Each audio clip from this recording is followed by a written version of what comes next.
he takes Shahada. When he takes Shahada, he wants to learn about the Quran.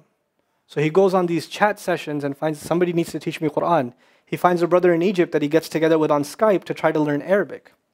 Learned the Arabic alphabet. Once he learned the Arabic alphabet, he learned to recite the Quran.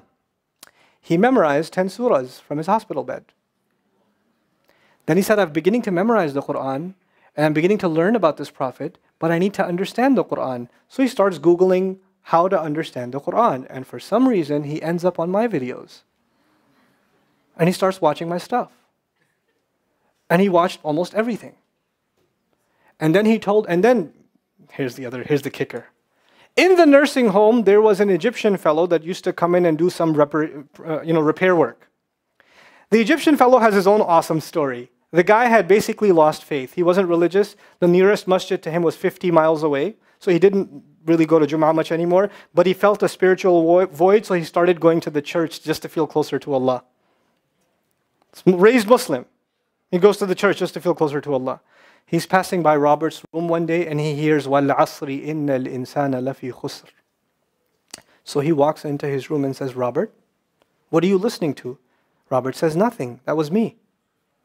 And the guy says, you're Muslim? He goes, yeah, I became Muslim. And now this friend is in shock.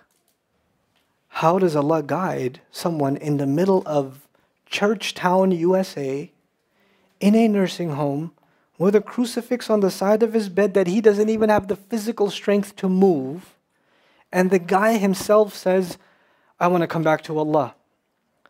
So he tells him about his, the friend he found online, Norman Ali Khan. So the Egyptian fellow starts watching my videos. And then he says, I wish I could meet him one day. And he says, okay, I'll pray for you. And after 5 years, that Egyptian friend shows up at the same masjid that I haven't been to in 4 years. And after Jum'ah says, I think Allah wants to fulfill my friend's dua and my dua. So I said, I think He does. Let's go. So I took a few of us and we went. And we met with Robert. We had a beautiful conversation with him. And inshallah, for Eid, we're going to go to his nursing home again. The nursing home was pretty shocked. You're all here to meet Robert? I was like, yep. Yep. Why do you want to meet him? He's an inspiration. We're like, okay, let me check if we can. And they had to call the hospice administrator and all this stuff, and then eventually let us in.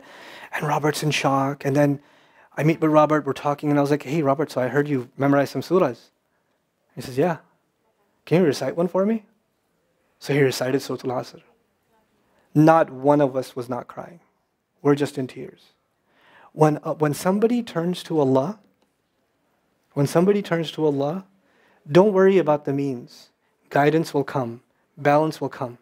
I want to tell you some more about Robert because young guys are here. Young guys that play basketball. Young guys that are healthy. Young guys that have ambition. I told you, what's his paralysis? From where to where? Neck down. He has a special wheelchair that has to hold pretty much every part of his body in place. He can't just sit in a wheelchair. It holds his neck and it holds every other part of his body in place because he has no control over his limbs. And he has to have a special van where the wheelchair locks in so that if it goes through a bump or whatever, he doesn't, receive the shock. So he made a request. He wants to go to the Friday prayer. They didn't have the special van.